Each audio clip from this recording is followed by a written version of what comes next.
Did you not hear me? You're fired. You're nothing but a pest to this company. Mr. Myers, the president, shouted at me with a look of contempt I had never seen before. This morning, while we were having our morning meeting at the site, my phone rang and Mr. Myers himself called me to the head office. Everyone had been happy for me, thinking I was getting promoted, but now it all seemed like a lie. When I entered the president's office, Mr. Myers was waiting, radiating an intimidating aura. My resume was spread out on his desk, and his cold eyes were fixed on me. We don't need cowards who try to use my daughter to become a full-time employee. You're just a temp. Know your place already. While I was left speechless, Mr. Myers declared those final words. What? Trying to use her? My voice was trembling. Mr. Myers' words echoed in my mind, and no matter how I tried, I just could not understand what he meant. With your daughter, Sophia? That's not. Mr. Myers' eyes became even sharper as he glared at me. No more excuses. Everyone knows you've been getting close to my daughter. I desperately tried to remember. It was true I had become friendly with Sophia. But that's not it. Silence! With Mr. Myers' shout, I was lost for words. I gripped the desk with trembling hands, just managing to stay standing. Did you really think a nobody like you could get close to the president's daughter? Don't make me laugh. His words cut through my heart like a knife. But I don't want to hear another word. Pack your things and get out now. Never show your face here again. In a daze, I stumbled out of the president's office. Just like that, my dream of becoming a full-time employee was crushed in an instant. But this incident would end up changing my life in a big way. I never would have imagined that one day Mr. Myers would be begging me, please come back. I want you as a full-time employee. At that time, I couldn't have even imagined it. Hey, watch your step out there. The scaffolding's still slippery from yesterday's rain. Okay. My name is Neil. I work as a temp at a major construction company. Even though I'm a temp, I've been working as a carpenter since I graduated from high school, so depending on the team and the size of the site, I sometimes get put in charge temporarily. That's why I'm the site supervisor for this project as well. September, the end of the fiscal year, is the busy season in the construction industry, with lots of requests coming in. Since this is a big company, there's especially a lot of work to be done. That's why I needed to make sure I did not rush and stayed focused on my work. When it comes to carpentry, I really do believe I know the work better than anyone. All right, everyone, let's take a break. Yes. At my call, everyone gathered in the shade at the site, looking like they had been waiting for this moment. Since this site is not that big, there are just a few of us, so the atmosphere is pretty relaxed and friendly. Man, it's still so hot. Neil, isn't there anything you can do about it? I already ordered some vests with built-in fans for us. They should arrive by tomorrow. When I said that, Miles, who works part-time, threw his fists up in an exaggerated victory pose. You're the best. Honestly, at first, I wasn't sure if this kind of hard labor was for me. Carpenters seemed kind of scary.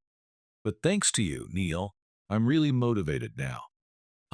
I'm just a temp, you know? If you want to flatter someone, pick a full-time employee. I laughed back, half embarrassed at how honestly he spoke his mind. But Miles lowered his eyebrows a bit and spoke quietly this time. Neil, why are you still a temp? I've worked at other sites too, but you're seriously so good at your job. Well, it just means the road is long. Come on, let's hurry up and eat. Maybe he thought he had asked something he shouldn't have because after scratching his head awkwardly, he started slurping down his noodles in a rush. I dropped my slice of pork into his bowl and gave his head a gentle tap. Miles just grinned at me with a sheepish look. Because I hesitated to answer, I almost made him feel uncomfortable. Every time I tried to answer Miles' question, there was something I couldn't help but remember. That memory seemed to put the brakes on my feelings without me even realizing it. My father, Charles, was a carpenter too. Since he was a kid, he loved making things, and after hanging around the local workshop, he became an apprentice and eventually struck out on his own. I ended up following a similar path. I watched my father work, even before I was old enough to understand, and as I grew, I started helping out as an apprentice. I admired my father. His work was tough, but he never stopped honing his skills or taking on new challenges, and in the end, every job finished with a customer's smile. I naturally wanted to do this kind of work myself. I wanted to be like him. I was always chasing after my father, determined that one day I would surpass him. But one day in my second year of high school, I suddenly lost him. He died in an accident on the job. That day was extremely hot, and a bad cold was spreading all over Japan, so a lot of the other carpenters were out sick. My customers are looking forward to the day everything is finished. So, you always have to meet your deadlines. That was his favorite saying, and even in the blistering sun, he went out to the job site alone. Apparently, he worked straight through without taking any breaks. This was back before there were many warnings about heat stroke or dehydration. While working on the scaffolding, he became dizzy and fell.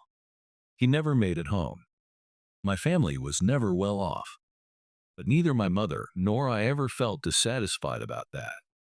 But when my father was gone, the financial problems became serious, so I decided not to continue my education after high school and started working right away.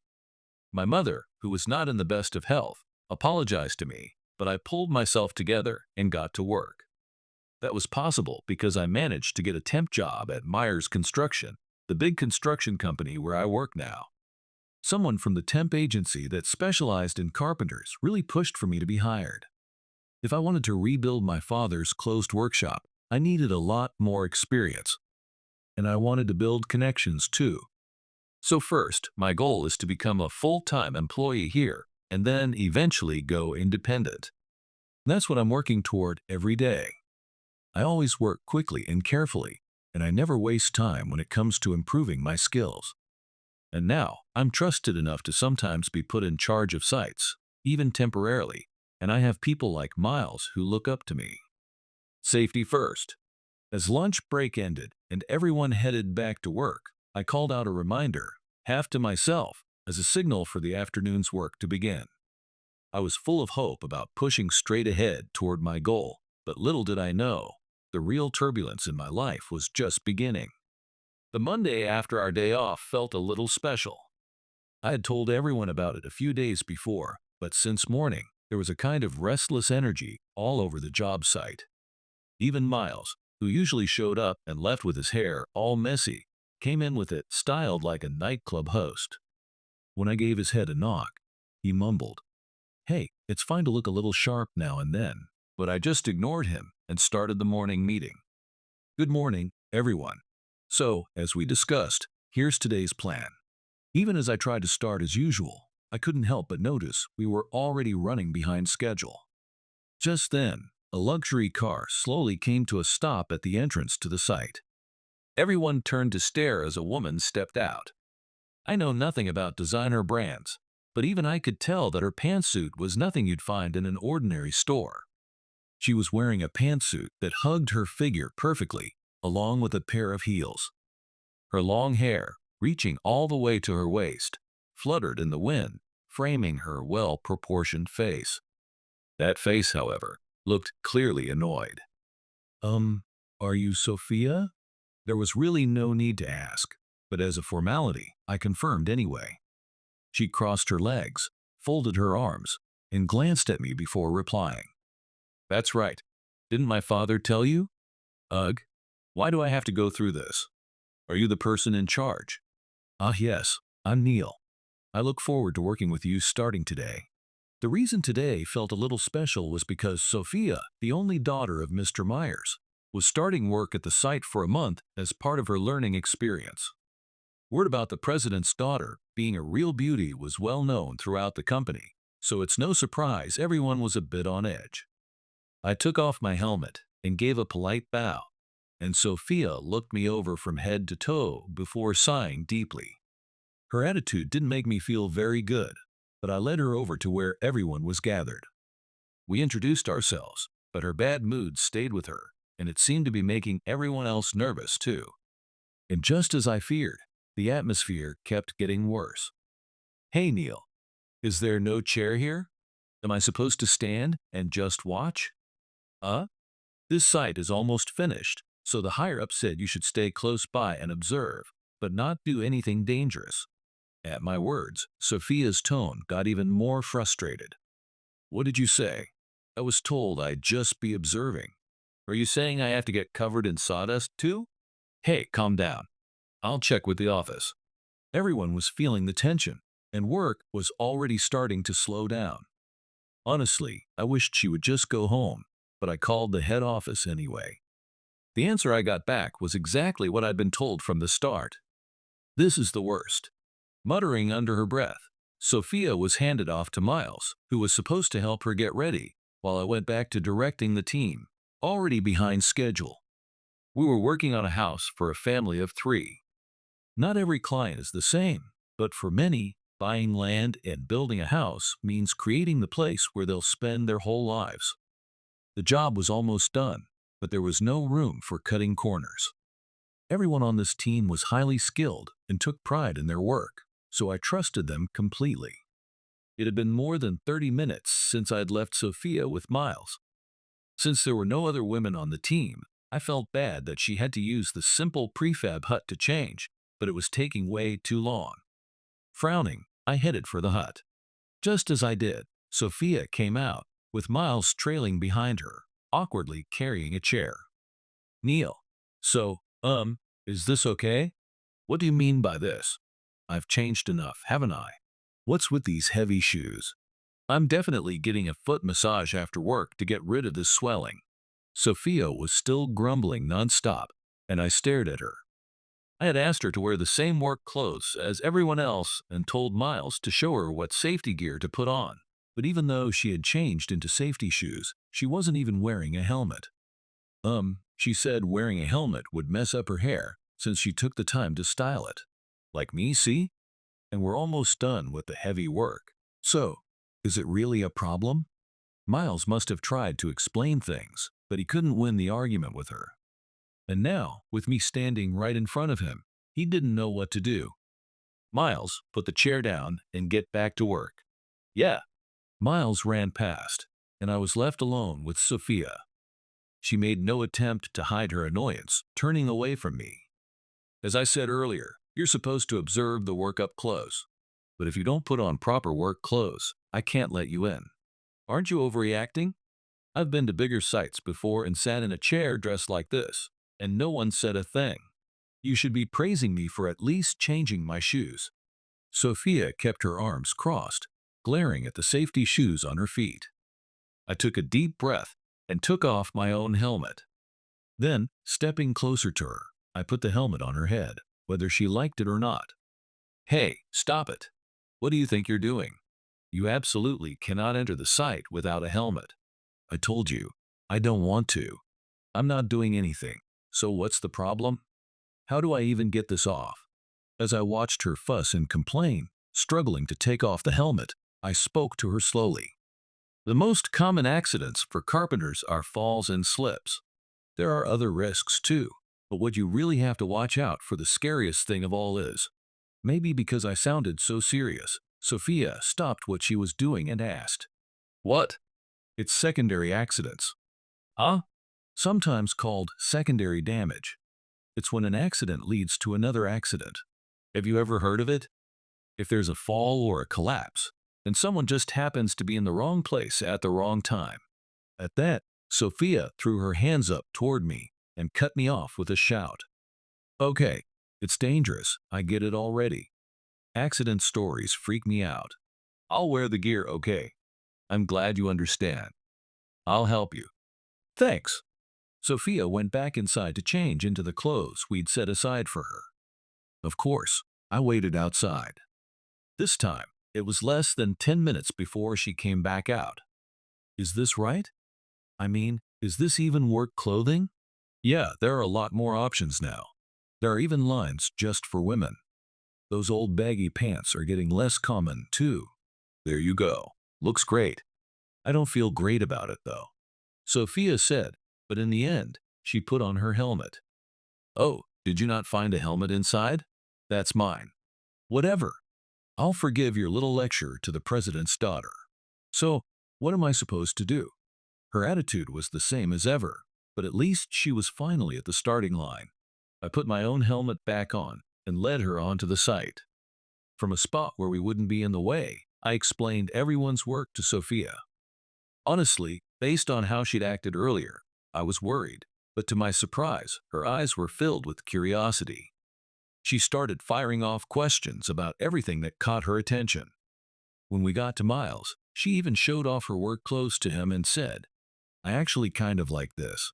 If you'd just shown me from the start, I would have put it on right away. It looks good on me, doesn't it? It looks awesome." Maybe that was her way of apologizing. And she seemed genuinely impressed with how careful Miles was, even if he wasn't quick yet. Sophia really had an eye for details. I'd thought she was just a spoiled rich girl, but she ate lunch with everyone and even seemed to love the simple lunchbox from the shop down the street. Things had gotten off to a wild start with her, but now, a few days later, Sophia had become the center of the crew, but in a completely different way. She started volunteering to try simple tasks, studied from books about construction she must have brought from home, and above all, she smiled a lot more. The carpenters, too, acted as if they'd gained a granddaughter. Those days flew by, and before I knew it, there were only a few left. "Hey, Neil." "Yes." "Are you free tonight?" I was caught off guard by Sophia's sudden invitation, but I figured maybe she was inviting everyone, so I said I was free. But after work, as I watched the others head home, I realized I was the only one she'd invited. Or maybe I already suspected it would just be the two of us, since I hadn't mentioned it to anyone. Hurrying to the bar near the station where Sophia had told me to meet her, I found her already there, drinking water as she waited. You never would have guessed she'd been at a job site. The way Sophia looked, all eyes were on her. "Thanks for waiting, sorry I'm late." "No, I was the one who had time to change first." "Thank you for coming. Should we order something?" "Sure, I'll have a ginger ale." As I set down my things and said that, Sophia closed the menu with an apologetic look. "Sorry, are you not allowed to drink?"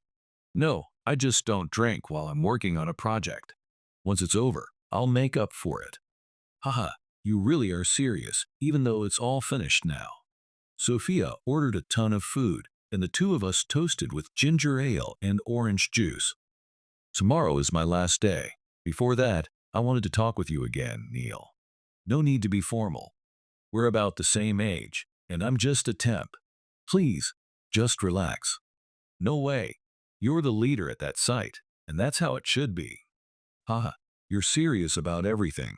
From grilled chicken to diced steak, grilled fish, and raw fish, we devoured our food as we talked after work."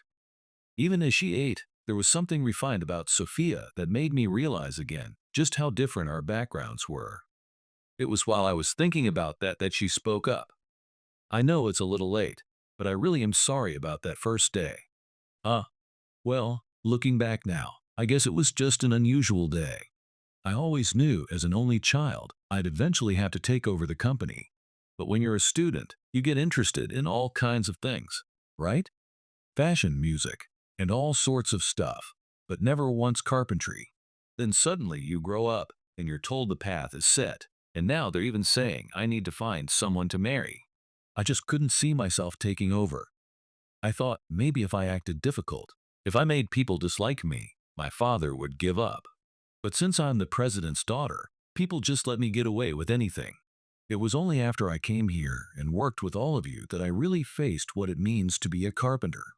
I realized it's such a cool job. Sophia, now I feel embarrassed for saying all that. But you must promise never to tell my father about any of this." Why not? I think he'd be happy to hear it." As I said that, Sophia leaned her elbows on the table and covered her cheeks with both hands. She looked at me, her lips in a little pout. "Because he's still planning to marry me off to someone to grow the company. Until he changes his mind, I won't say a word. Besides, marriage is supposed to be." Sophia looked me right in the eyes. "You're supposed to marry someone who makes your heart skip a beat. Suddenly, the noise of the bar faded away. I felt like I was being stared at for hours, and my heart felt caught in a vice. I couldn't say a word or even remember how to breathe when suddenly Sophia clapped her hands. All right, let's head home. Thank you for listening tonight. Yeah, same to you. Romance had never been part of my life, so I couldn't even tell if what I was feeling was the spark she talked about. In the end, I hadn't been able to answer any of her worries, and we called it a night. The next day finally came, and it was Sophia's last day at our site. As usual, we had our morning meeting, and everyone got to work. Sometimes, Sophia would gaze at the nearly finished house, or help out with cleaning and watch us work. Sophia, could I see you for a second? Neil, is something wrong? I pointed to a fence in front of us. Sophia, you've been practicing with the drill driver, right? Want to try tightening these screws? It's okay if you make a mistake, we can fix it. Are you sure? I nodded as I handed her the tool. Taking a deep breath, Sophia went over the steps out loud and squeezed the trigger with her index finger. With a quick whir, the screw was in place. All right, perfect. Sophia, you're part of this house now too. I hope it gets used for a long time. Yeah. Sophia's smile was more genuine and radiant than I had ever seen, and it overflowed with pure happiness. For a moment, I wanted to forget that this was her last day. Honestly, once this project was over, I had no idea if I would ever work with Miles or the others again. But what I felt for Sophia now was something different from the gratitude I felt for everyone else, something that tightened in my chest. However, just an hour later, an unexpected visitor appeared, making me realize that the real turbulence in my life was only just beginning. That evening, we all gathered around Sophia, who was leaving early for the day. Miles, doing his best to hold back tears, handed her a bouquet of flowers. It's beautiful, thank you, everyone. Neil, I hope I wasn't in the way. I really am glad I got to come here. As Sophia struggled to hold back her tears, everyone else began to wipe their eyes as well. So, is the work all finished? What's going on here? Oh, is this Sophia's farewell party? Father? Standing there was a man in a slicked-back hairstyle, wearing a suit so expensive-looking it seemed completely out of place at a construction site. He looked just like Sophia on her first day.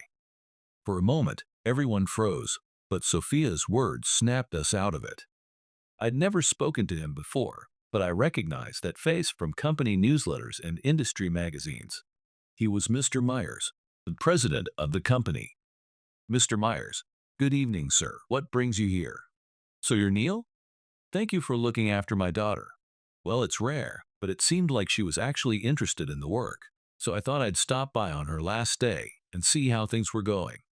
Work wasn't quite finished, but as we were having our farewell for Sophia, the sun had gone down, and it was starting to get dark. Seeing Mr. Myers starting to look around the site, I decided to speak up just in case. Mr. Myers, shall I turn on the lights? It's getting dark, and there are still some muddy spots where work isn't finished. Haha. You know, I used to be out on job sites all the time myself. Don't worry about me. The atmosphere was no longer that of a farewell party, so everyone kept their eyes on Mr. Myers' every move. He insisted he was fine, but I knew it would be too late if something happened, so I started to go turn on the site lights. That's when it happened. Whoa! Even in the growing darkness, I could clearly see what happened. Mr. Myers' leather shoes slipped in the mud I'd warned him about, and he lost his balance. Look out! I changed direction and rushed over just as he started to fall backward. That's where my memory cuts out. I don't know how much time passed, but when I finally opened my eyes, I saw a white ceiling above me. As my mind cleared, I realized I was lying in a bed, my head throbbing with a dull pain. Ow! What happened to me? Neil, you're awake? Thank goodness. I looked to the side where someone was squeezing my hand, and there was Sophia, her face streaked with tears. Sophia, what happened to me? Wiping her eyes, she began to tell me what happened. When my father slipped, you caught him right away, but then a can of paint that was sitting above us fell. It hit you on the head while you were shielding my father. Everyone had stopped work for my farewell, so I guess it just got left out. Apparently, a full can of paint hit me on the head, but I'd been lucky and only suffered a concussion. Sophia, you've been here the whole time? Of course I have. Everyone said I should go home for now, but I just couldn't leave, not knowing if you'd wake up.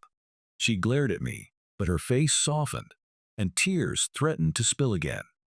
Sophia, just as I managed to lift my hand to try and comfort her.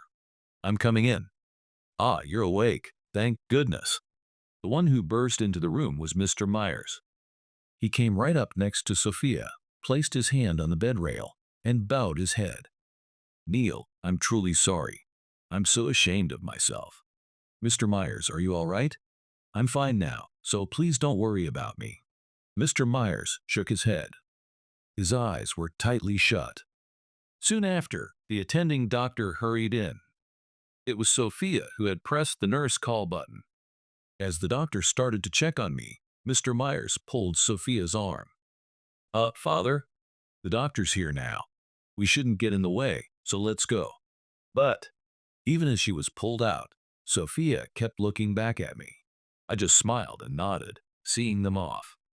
It turned out that, once I was awake, there was no more cause for concern, and I was able to leave the hospital the next morning. Parting ways with Sophia in such a way felt a little lonely, but I was relieved that I'd be able to finish the house. Everyone had been told to go home by Mr. Myers on the day of the accident, since he didn't want the deadline to be missed, but I learned they'd all been worried about me the whole time. Miles, who had left the can on the edge, burst into tears and hugged me, apologizing over and over again. But I just said, well, now we both understand how important helmets are, and gently knocked him on the head. Our last morning meeting as a team began. Sophia was no longer there. I glanced over at the fence she and I had built together. It had only been a few weeks, but just the absence of her voice and her smile left a hole in my heart. Just as I was about to pull myself together and say the first words of the meeting, my company's cell phone suddenly rang. I asked everyone to wait while I answered, and to my surprise, it was Mr. Myers on the line. Good morning, Mr. Myers. Is something wrong? Neil, if you're feeling well enough, I'd like you to come to the head office today. The head office? Yes, sir. I can make it this evening. Understood. When I hung up, the whole crew seemed to be buzzing with excitement. As I looked around in confusion, Miles, clearly the most excited of all, came rushing up to me. Neil, that was Mr. Myers, right? He called you in? Man, that's gotta be it. What do you mean by it? Come on, Neil. You saved Mr. Myers. Why else would he call you to the head office? There's only one reason. You're getting made a full-time employee. Everyone nodded in agreement. Honestly, I hadn't even considered that until it was said out loud. If that really was the reason, the idea of getting promoted just for saving Mr. Myers was a little complicated, but I realized I shouldn't let a chance like this pass me by. Once I started thinking that way, I couldn't help feeling a different kind of excitement than the thrill of finishing the house. Maybe I was even looking forward to it a little. After all, becoming a full-time employee at a big company like this would mean finally reaching the starting line for me. That evening, after finishing all the final checks, the house was at last complete. I bowed deeply, hoping the family would love their new home for many years, and with that, my work with this team at this site came to an end. As everyone sent me off with smiles on their faces, I found myself hoping I'd have good news to share the next time we met, and my heart raced with anticipation. When I arrived at the head office, I was quickly shown to the president's office by a woman who seemed to be the secretary. Maybe it was because everyone's words were still swirling in my head, but I didn't really question the fact that Mr. Myers was calling a temp worker in to talk about becoming a full-time employee. When the secretary opened the door and peeked inside, I saw Mr. Myers sitting at the far end of an office that looked every bit like a president's office. He gave off an aura of authority, a kind of pressure that was completely different from when I'd seen him at the job site. I'm sorry for coming late. We finished clearing out the site. May I ask what this is about today? I see. Well, maybe the timing is right. I'm sorry to keep you standing, but this won't take long. A strange tension filled the room. Mr. Myers was nothing like the grateful man he'd been just a few days ago. No, if this was about making me a full-time employee, maybe he was just being very serious. I tried to look on the bright side, but his next words stopped my thoughts cold. Neil, as of today, you are dismissed. I couldn't comprehend what had just happened or what he was saying. As I stood frozen, Mr. Myers raised his voice, now sounding emotional and harsh, the exact opposite of before. Did you not hear me? You're fired. You're nothing but a pest to this company. He glared at me with an expression full of contempt. I could hardly believe this was the same man as yesterday. His change was so drastic that I was left speechless. Yesterday, he had been completely normal. No, more than that, he had actually smiled at me. I couldn't make sense of what had happened. All I knew was that I couldn't stand the look of contempt Mr. Myers was giving me. It was as if everyone's excitement about my possible promotion had just been a lie. While I stood there, unable to say a word, Mr. Myers gave me his final words. Go reflect on your own rotten heart and stay away from me and my daughter. Hearing the word daughter finally jolted my mind into motion. Did something happen to Sophia? That's none of your concern. Our connection ends here. There's no way I can accept this. You can't just fire me without a reason. I shouted back at Mr. Myers, refusing to back down. There was no way I could accept any of this. I had absolutely no idea what I could have done to be called a pest to the company. Without being given a proper explanation, I simply couldn't accept being fired. Mr. Myers was unmoved by my protests, answering with a look of pure disgust. You're a temp worker, but you want to become a full-time employee, don't you? Our company values a serious attitude toward work. For those who work hard, we provide the appropriate treatment. That's what a company should do. Surely you understand? Which means, of course, we cannot keep anyone who does the opposite. Are you saying that's me? Apparently frustrated that I didn't seem to understand, Mr. Myers stood up and began to lash out at me. That's right.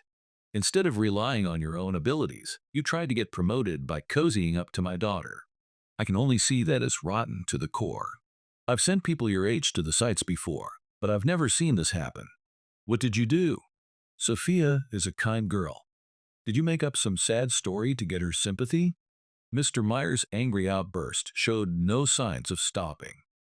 At the hospital, I told her to go home, but Sophia wouldn't leave until you woke up. The moment I saw that, I realized it wasn't just out of concern. A temp worker getting close to the president's daughter. Oh, I see. When you saved me, you must have thought it was your chance to win me over, too? I could feel my whole body trembling. Not out of fear, but out of frustration. Was I really going to be fired for such a one-sided reason? No matter what I said, I knew Mr. Myers would just hear it as an excuse. Most likely, my contract would be canceled for some supposed violation of the rules. So, instead of arguing, I decided to at least say what needed to be said. If it was going to end like this, I wished I'd told Sophia directly. Looking Mr. Myers straight in the eye, I spoke up. Understood. If that's your decision, Mr. Myers, there's nothing a temp like me can do. I don't want to cause any trouble, but may I say just one thing before I go? What is it? I want to clear up this misunderstanding. I didn't approach Sophia out of impure motives or because I wanted a promotion. I helped you because I just wanted to prevent an accident right in front of me. But it's true that, through all our struggles and hard work, I found myself drawn to Sophia, who is honest and wonderful. I can't deny that. Thank you for everything. As I left the president's office, Mr. Myers just glared at me as if to say, I told you so. I'd always thought that if I kept working hard, I'd be able to rebuild my father's shop, even if it took time. But I never imagined the path would be cut off like this. I left the head office, bowing my head with a clenched fist as I walked away. It's already 8 o'clock. It was almost a week since I'd been fired from Myers Construction. Everyone who heard about my dismissal reached out to me, but I had no explanation to give and could only say I was all right. The temp agency also called, but I just apologized and asked them to wait a little while before introducing me to a new company. With nothing to do, I got dressed and started my day by cleaning and doing laundry. That's when I noticed a family photo on display. It was from when I was very young. A handful of people who worked at my father's shop, my father holding me, and my mother. A gust of wind had blown some dust over it, making the faces blurry, but it was one of the few photos of my father, who hated having his picture taken. What am I supposed to do now? I'd met unreasonable people and those I didn't see eye to eye with before, but to be treated like this by Mr. Myers was a shock. It made it hard for me to start anything new. I was sighing and running the vacuum when I realized my phone had been ringing nonstop. When I looked at the screen, it was my mother. "Hello, Neil? Pick up right away next time. Listen, do you remember Keith?" Keith. Oh, Keith. Keith was one of the people who worked at my father's construction shop. He was the last apprentice my father ever hired. By that time, I was already spending time around the shop myself, so I'd always looked up to Keith like an older brother. Later, he went independent and is now the president of his own company. So, he called a little while ago. He said he wants to get in touch with you. I got his contact information, so give him a call. Keith, huh? The reason Keith ended up going independent was because my father's shop had to close. When I told him I wanted to become a carpenter, he made sure I had his contact information. But I'd wanted to gain more experience, so I chose to work as a temp and ended up at Myers Construction, though Keith had always been on my mind. After all, the company he founded had grown rapidly over the years and had become a major player, essentially a rival to Myers Construction. As long as I worked at Myers, I'd hesitated to reach out, but now that I'd been fired, I figured it didn't matter anymore. So I put down my cleaning supplies and called him. "Neil?" The moment the call connected, I heard Keith's energetic voice. His personality hadn't changed a bit since those days, and I felt myself relaxing instantly. "It's been a long time, Keith." "Oh, come on. Don't act like a stranger. How have you been?" "Ah, well, getting by." Hearing the awkwardness in my voice, Keith paused for a second, and then burst out laughing. Sorry. Actually, I've heard about what happened to you. My company sometimes uses the same temp agency you're registered with. If I have time, I try to visit the sites myself, and that's how I heard about it. Some young guy working at Myers Construction suddenly got let go, and when I asked the name, it turned out to be you. I was just as surprised as they were. In truth, it was a serious situation, but somehow, hearing Keith talk about it made it seem less dire. I figured he was calling to check up on me, but what he said next completely caught me off guard. I actually thought it was lucky. Now I can officially recruit you to my company. Why not come work with us? As a full-time employee, of course. Huh. What? It shouldn't be that surprising. I've been waiting for you to make up your mind, But since you were building trust at Myers Construction, I hesitated to reach out. I figure if you got let go, something must have happened. If you're ready for a fresh start, I think our place would be just right for you. Even over the phone, I could picture Keith smiling and reaching out a hand to me. It felt like a new path was opening up where I thought my journey had ended. "Keith, no, Mr. Sullivan. I'd be honored." And with that, I took the first step on a new journey. 1 month later, I was working as a full-time employee at Sullivan Construction on a renovation project. Sullivan Construction is an independent company that handles everything from sales to actual building. Recently, they've been expanding their renovation business as well. It's a company with big ambitions, even considering going nationwide, but the reason it's still called Sullivan Construction is out of gratitude to my father. Maybe it's because of Mr. Sullivan's personality, but everyone there truly loves carpentry, so it's obvious in the way they work. "Neil, you're really skilled with the plane. We don't see many young guys who can do this kind of work by hand anymore." "Really? I just can't help focusing on the details. I end up using my hands instead of machines." Over the past month, I'd learned the company's methods, followed Mr. Sullivan around to different sites, and had just recently started going out on jobs as a craftsman myself. It felt like everything I'd built up over the years was coming out at once. I was having the time of my life working as a carpenter. Hmm. I should have done this sooner. Whoa, Mr. Sullivan, don't sneak up on me like that. Haha. Well, you haven't changed a bit. Your attention to detail reminds me of Charles. The other guys on the team have said the same thing. When we watch Neil work, it makes us all step up our game. Thank you for that. No, I should be the one thanking you. Honestly, I'm just so happy to be working as a carpenter. Maybe it's in my blood. Haha. As we laughed together, standing in the nearly finished house, Mr. Sullivan gave me a friendly pat on the head. Well, even if Charles was the reason you got started, all the skill, pride, and dedication you show today, that's all thanks to your own hard work, Neil. Mr. Sullivan. I respected Charles, but he was stubborn. No kidding. Mr. Sullivan laughed and headed back to the office. For the first time in a long while, I felt the warmth of truly being appreciated, and I couldn't help but smile. At that moment, a certain smile flashed through my mind. It was Sophia's smile, the one she had when she managed to drive in that screw for the first time, so genuinely happy. I couldn't contact her anymore, and I probably would never see her again, but I silently wished that, even in front of the fiancé her parents chose, she would always be able to smile like that. I decided this would be the last time I let myself remember her. Since then, I worked at a variety of sites with the company, and starting today, I'd be working at an assembly site. And for the first time, I was the site supervisor. I was a little nervous, but since I already knew some of the crew and Mr. Sullivan himself came along because it was my first time, it really helped calm my nerves. Still, there was one thing that had been on my mind since yesterday.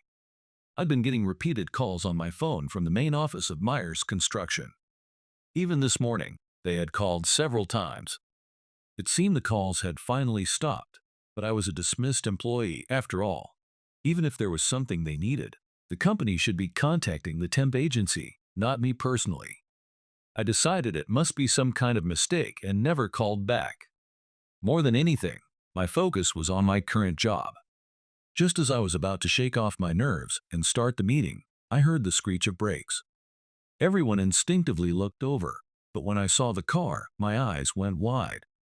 It had been evening last time, but there was no mistaking that luxury car, something you rarely saw around here. Sorry to interrupt you at work, Neil. How have you been? I tried calling the number on your resume. The man who stepped awkwardly out of the car in a suit was Mr. Myers. And all those missed calls had been from him. I was so surprised I couldn't say a word, but Keith stepped forward and answered for me. Well, if it isn't Mr. Myers, we're about to start work. But do you need something from Neil? Keith. Everyone watched with bated breath as the two rival company presidents faced off. For some reason, Mr. Myers kept glancing over at me, clearly wanting to talk, despite Keith's intervention. I put a hand on Keith's shoulder. Thank you, Mr. Sullivan. Would you mind if I spoke with Mr. Myers for a moment? All right. As soon as Keith stepped aside, Mr. Myers grabbed both my hands. Neil, will you come back to our company? As a full-time employee, of course. What? Mr. Myers' grip tightened, almost painfully. He was saying almost the exact same words as Keith had, but the situation was completely different. Mr. Myers had called me a pest and fired me. Yet now, with an expression so desperate it was hard to believe he was the same man, I couldn't bring myself to shake off his hands. Please, tell me why. I never gave you a reason for your dismissal. I told the temp agency you just didn't fit the company culture. But then, the people you'd worked with started saying something was wrong, and one after another, they refused to renew their contracts. They all said, there's no way someone as good as Neil would just get fired out of the blue. As he spoke, Mr. Myers' voice grew weaker, and finally, he let go of my hands and buried his head in his hands. Everyone trusted you more than they trusted me. More than half of our staff are temp workers. If they all leave this month, the company can't function. And more than that, even Sophia quit the company and said she won't take over. She left home too. Sophia? Myers Construction had ended up in dire straits without me even knowing. They probably had plenty of jobs already lined up. Losing all those workers at once would be a disaster, I was grateful everyone had trusted me, but it was Sophia's absence that weighed most on my mind. I think she's probably at her aunt's house, but she won't speak to me. That day in the president's office, I must have yelled louder than I realized, and people outside could hear me. Wait, did Sophia hear all that? Yes, fired, pest, and rotten to the core. All of it. Neil, she's my only daughter. What if she actually cuts me out of her life for good? Please, I'll guarantee your position, so just come back and help us. My feelings were all tangled up. How could I refuse someone who was begging for help? But I just couldn't accept Mr. Myers' reasoning. He kept repeating his plea, but I couldn't find an answer. Then, now, isn't that just a little too convenient? Suddenly, Keith was standing right beside us. Keith, what do you know about any of this? Do you have any idea what it feels like to have to beg a temp worker to save the company? That's exactly the problem. And besides, Neil is a full-time employee of our company now. He's told me the basics of what happened, but he never told me what you actually said to him. Even after you insulted him and cut his contract, he never complained, not once. Look! It was true that I'd had to explain why my contract was cut when joining Keith's company, but I hadn't told him the details. I just said there'd been an accident on a site where I was supervisor, and the company had decided to end my contract. Keith had thought about it for a moment, but hired me anyway. But now, after hearing all this, I was sure Keith had figured out a lot more than I'd told him. And my intuition was right. Mr. Myers, if you're willing to bow your head, why not just be honest? Otherwise, it's unfair to keep stringing Neil along and your daughter, too. If you keep this up, you're going to lose everything. Keith's voice, as laid back as always but carrying a quiet authority, seemed to push Mr. Myers to the edge. He clutched his suit tightly then, as if something snapped. He shouted, "Is it so wrong? I worked my whole life to build this company for my daughter's happiness. She lost her mother so young, and I made her suffer. I thought if I grew the company and let her inherit it, if she married into a powerful family, she'd be happy. And then, she goes and falls for some temp worker. At home, all she talks about is you. She even held your hand and cried at the hospital, while I was left with my own scrapes and bruises. And as soon as she knew I was all right, she just kept holding your hand. Did you ever tell her any of this? Of course not. There's no need. How could a temp worker ever make Sophia happy?" As Mr. Myers finished, shaking with emotion, Keith let out a long, deep sigh. Then, spreading his arms dramatically, he turned to me. "See, when it comes to his daughter, this guy just goes wild. Maybe that's what happens when you raise a kid on your own. When Sophia was little, he used to send me pictures almost every day. But you know, there comes a point where being a doting parent goes too far. He gets it now, right?" Mr. Myers looked down, saying nothing. As Keith watched him with arms crossed, I finally blurted out something that had been nagging at me. Have you two known each other for a long time?" As soon as I asked, Keith grinned and looked over at Mr. Myers. "Hey, don't slouch like that, Thomas." "Ah, Keith, how many times do I have to tell you to stop imitating Charles?" "What?" The phrase Keith shouted was one my father used to say all the time. He used to scold me for slouching too. But then Mr. Myers called it an imitation of Charles. I looked back and forth between them, stunned. If you'd watched a little more closely, Thomas, you might have noticed sooner. The kid you've been treating so poorly, Neil, is Charles' son. What? No way. Ignoring Mr. Myers' shock, Keith turned to me and continued. Thomas was Charles' very first apprentice, taught everything by him. He was like my older brother in the trade. By the time Neil was coming around the shop, Thomas had already left to get married, so you two probably never met. Funny how life works, isn't it? Suddenly, old memories started to come back. I remembered everyone who worked at my dad's shop, but there was always one shadowy figure who stayed in my memory. Back when I was still too young to be allowed into the workshop, I always played in the yard. I'd kick a ball around, looking forward to when the workers would finish up and come play with me for a bit. But one day, I accidentally kicked the ball out into the street and rushed after it. Watch out. Before I knew it, a big shadow scooped me up. It was so sudden I started crying. Sorry, sorry. You're all right now, but don't run out like that again, okay? He patted my head and handed me back to my mother. They exchanged a few words, something like thank you and hang in there. And then that big figure gave me a wave before leaving. So it was you, Mr. Myers, who saved me when I was a kid. So it was the day I left the shop. You were the little boy I met. Mr. Myers let out a deep sigh and began to speak slowly. What Charles did for me goes beyond words. I was fresh out of middle school. The shop had no other workers, but he took me in as an apprentice so I could learn a trade and marry my sweetheart. He was tough, but now I realize he was just trying to make me self-sufficient as fast as possible. My wife. She was always in poor health, and our families weren't well off, so I worked like crazy. As he reminisced, Mr. Myers' face would sometimes soften with nostalgia. When my wife needed surgery, there was no support from her family, and I didn't have nearly enough saved up. Charles stuffed a thick envelope of cash in my bag, saying it was a special bonus. I tried to refuse, saying I couldn't pay him back, but he shouted at me, "Do you think I'd just stand by while my apprentice suffers, Thomas?" The surgery was a success, and a few years later, Sophia was born. Finally, Mr. Myers wiped at his eyes. Keith, too, uncrossed his arms and listened quietly. Everything important in my life I owe to Charles, and yet I completely forgot the lessons he taught me. Mr. Myers' voice shook as tears welled up in his eyes. He covered his face with both hands, his words breaking up. I promised him, when he died, that I would make him proud. As he tried to finish his sentence, Mr. Myers finally lost control of his emotions and broke down. He dropped to his knees, his shoulders shaking as he sobbed uncontrollably.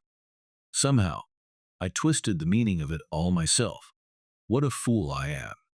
Mr. Myers lifted his face, his tear-filled eyes gazing off into the distance, and continued in a trembling voice. Charles taught me to cherish people. He said a company's success is built on its people. But what have I done? I've been chasing numbers and treating my employees and even my own daughter like tools. I lost sight of what success really means, of what happiness truly is. I'm too ashamed to even face Charles now. He covered his face again and forced out his words through sobs. I betrayed everything Charles taught me. I twisted it all for my own selfish desires. I thought this was what success looked like, but what a mistake that was. Mr. Myers struck the ground, as if begging Charles for forgiveness, repeating words of repentance. There was nothing left of the dignified company president he once was, just a man realizing his own mistakes. I felt deeply the weight of the ties that my father, Mr. Myers, and Keith had built over the years. And thanks to my father, I was able to meet Sophia. Tears welled up in my eyes without me even realizing. Keith, who was beside me, gently patted my back. Mr. Myers wiped his tears with a handkerchief, then took my hand again. This time, his grip was gentle and comforting, as if he were enveloping it. I was a foolish parent. I tried to force my daughter into a job she never wanted. I really lost my way. Mr. Myers, I wasn't supposed to tell you this, but Sophia said something to me once. She said, "Carpentry is an amazing job." With a shaky voice, Mr. Myers repeated, "Is that so? That's good, that's good." Then he looked at both Keith and me. "Thank you for giving me the chance to remember what truly matters. And I'm truly sorry. Neil Keith, do you think Charles could ever forgive me?" Keith placed his hand over Mr. Myers. "Well, he'd probably yell at you first. And then, I bet he'd say, 'I'll give you a hand, Thomas.' Keith, help him out too." Haha, that sounds just like Dad. For a moment, the feeling of our three hands stacked together was as if something was gently holding us all, not letting go. Half a year has passed since that day.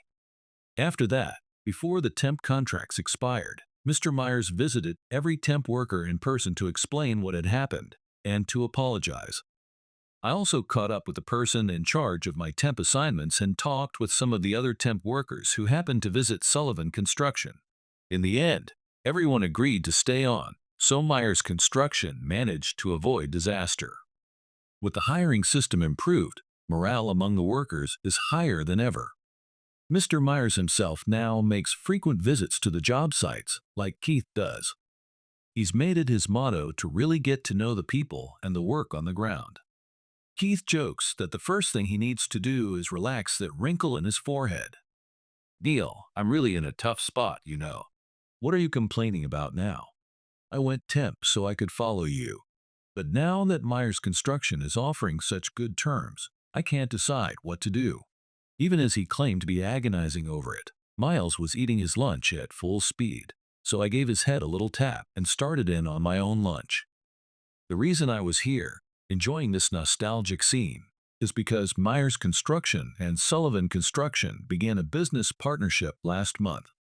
Whenever one company needs help in the other's area of expertise, we work together like this. I was grateful for the chance to keep sharpening my skills, but what made me happiest was being able to work with everyone again. Hey, the water's boiled. Who wants coffee? Me! Sophia appeared, her cheerful voice carrying over to us. After everything, Mr. Myers spoke with her directly, explained what happened, and apologized, and their relationship was mended. She now works as his executive assistant, and I hear she isn't afraid to give him a piece of her mind. Just like her father, she often comes out to visit job sites like today. Here you go, Neil. Have some coffee. Thank you. As we exchanged this slightly awkward pleasantry, Miles cut in. Hey, Neil, that fried chicken in your lunch looks amazing. There are 2 pieces. Can I have one? No, I worked hard to make those. You made them? I covered my face. Sophia blushed bright red, and everyone else looked like they wanted to write Miles, you clueless idiot, across their foreheads. When the business partnership was announced, I decided I didn't want any more regrets and confessed my feelings to Sophia. When she said yes, I was genuinely thankful to my father, who had helped her mother, and to Mr. Myers, who had raised Sophia. Of course, the arranged marriage talk disappeared, and we're planning to move in together soon. During a short break in the evening, Sophia and I watched the sunset together. You know, that house we built together? I saw the family living there, and they looked so happy. Really? Oh, that makes me so happy. You think we'll be able to build our own house together someday? That's the plan, but I don't intend to hire Myers Construction or Sullivan Construction for it. When I said that, Sophia gave me a look that said she already knew the answer, leaned in, and whispered, because by then, Neil, your own shop will be up and running again, right? Of course. But how did you know? When I said this with a smile, she smiled back and squeezed my arm. When you really care about someone, sometimes you just feel it, you know? We looked at each other and laughed. As we pictured our future together, we turned back toward the voices calling us to signal the end of our break. Human connections come in all kinds of strengths. And I think there are countless bonds growing all around us that we may not even notice. Not all of them will be good ones, of course. But I must never forget that, somewhere along the way, I am also a small part of someone else's story. If that connection ever comes to light someday, I hope they will remember it as a good one.